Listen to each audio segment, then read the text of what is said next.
Here, first things first, we're joined by Sports Illustrated senior writer Chris Mannix. What up, Mannix? What's Good up? To see you, brother. You too. Actually, his SI television show yesterday with Sarah Kustok was outstanding. Thank you, man. Really Good stuff. All right, Sixers Raptors, Mannix game 2, and it was the Jimmy Butler show. With Joel Embiid playing sick, Butler had 30 points, 11 rebounds, and a 94-89 Philly win. Their first win in Toronto since 2012, snapping a 14-game losing streak. All right, so the series is tied now. Game 3 in Philadelphia on Thursday. Here's Sixers head coach Brett Brown after the game. This was James Butler. Like, that was the adult in the gym. Coach came in here and he said this wasn't Jimmy Butler tonight, it was James Butler because how mature. My name isn't James. It literally is Jimmy. What do you? He talked about your maturity. What do you think he was seeing there that made him feel that way? I don't know. I'm telling you, they put a lot of confidence in me before the game.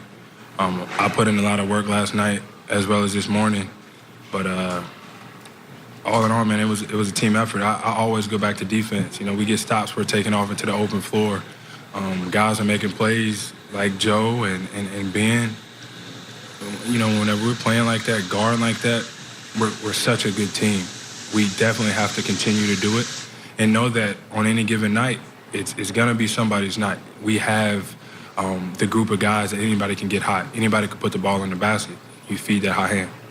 Hi, Chris Mannix. How did the Sixers beat Toronto last night with Joel Embiid being as sick as he was? Well, this was the most impressive win of the postseason for any team, I thought. I mean, backs against the wall, you know, Philadelphia, after getting pretty roundly beaten in game 1, to bounce back in the way that they did. I think it did start defensively.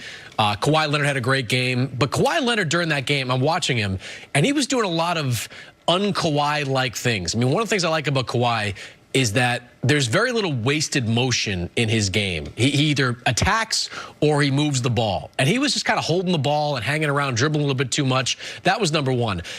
And holding that Toronto bench to just, what was it, 6 points in that game, that was incredibly impressive. To outscore them, what was it, 26-5 or something along that range, that was outstanding. I mean, their ability to lock in on that end of the floor and make Siakam shoot a low percentage and hold the bench to what they did, that was remarkable. And Butler, we talked about this going into the postseason.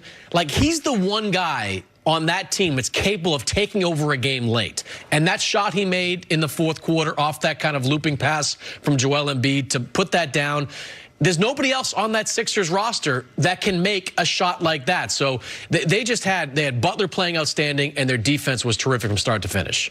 Well, and so I agree with you on the defensive part of it. And you guys know before the year the Sixers were my finals pick. I've obviously moved off that since then. So, but I would love to say, this is the, see, look what the Sixers can be after everyone was killing them in game 1. Unfortunately, I can't.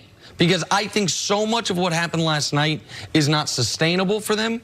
I felt that the entire second half, despite having a 13-point halftime lead, they were holding on for dear life. It felt like there were, and not it felt like, there were 4 separate times where the Raptors were in the midst of a run, came down the court, got the exact shot they wanted, and opened 3, whether it was from Danny Green, whether it was from Kawhi, and they just couldn't make the shot that would have put them over the hump, the shot to either tie the game or take the lead. And it just felt to me that, yes, Jimmy Butler was sensational, and defensively, especially in the first half, that's the type of defense Philly has to play. And the bench unit was shocking that their biggest weakness not only neutralized but heavily outplayed the Raptors' biggest strength.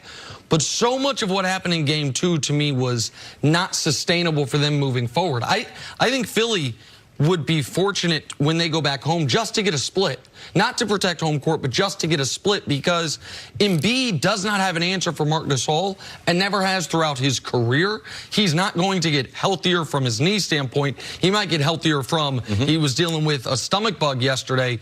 And the energy Ben Simmons is clearly expending on the defensive end against Kawhi, he was not only a non-factor, a negative factor on the offensive end yesterday. So all of that concerns me for Philly, even though, to your point, they have to be thrilled as 8-9-point underdogs to go into Toronto and get that win. A few points. Ben Simmons is too young to be tired on the offensive end because he's playing defense. I know Nick likes Ben Simmons and everything, so that. as far as the biggest win of the playoffs, this was an encouraging win. Biggest win of the playoffs, the Clippers coming back to be able to beat the Warriors. Sure. But to be able to win a game where your franchise player is sick, doesn't have his best stuff, it's got to be very, very encouraging. When your bench plays the way they do, now, that's the way how they get through game number 2, but can they sustain that? I don't think they're going to be able to sustain that. Your guy, Greg Monroe, you talked about last year. I wasn't going to say he got the message. Greg Monroe got the numbers, baby. He comes in, puts 10 points in right away. Oh. Probably have to retire now on a sprained ankle after leaving the game. Goes out on top. But I would just say you have to be encouraged. Going into this, your best sub, Mike Scott, averages 8 points a game, best off the bench you have. You're able to get a split. And, no, I can't slow down Kawhi, but I might be able to slow down Siakam. Yep. And that might be the path to be able to win a game. Toronto, their bench has got to be able to show up in Philadelphia, but great win for Philadelphia by putting the offense and the ball in Jimmy Butler's hands, which I believe is a significant difference in how they're trying to run things. If Joel Embiid's healthy, though, in game 3, they always play different. They can't seem to get that continuity in Brooklyn. He was out. The offense looked great. Last night, he's injured. Not himself. Their offense looked better. But from a defensive standpoint, to be able to advance, they have to keep that up, Jenna. So I wanted to ask you about that. Why is it this Sixers team seems to come together when either Joel Embiid is not on the floor or not giving 100% when someone else has that need to step up on the court? I don't know. It's an interesting question. I don't know that I don't think that Joel Embiid is any kind of luxury for this team. That's for sure. I just think that in this moment, you saw Jimmy Butler do what he was brought there to do. He is the one guy that can make those types of plays in those types of situations and take over in the fourth quarter. And that's why they brought them there. I mean, they gave up a lot to go get Jimmy Butler, and his ability to take over games late was huge for them. And let's be clear, Jimmy Butler saved them offensively, but they still only scored 94 points. Yeah. Going into last night, teams in the playoffs that scored fewer than 95 points were 2-13. Like, so their offense was not good enough to win. It was only good enough to win because their defense was so great. And Danny Green missed a bunch of shots, including an open 3 to tie the game at the end. And Kyle Lowry had 7 quarters of comatose offense until he woke up in the fourth quarter. This is why it's so concerning for me if you're rooting for Philadelphia.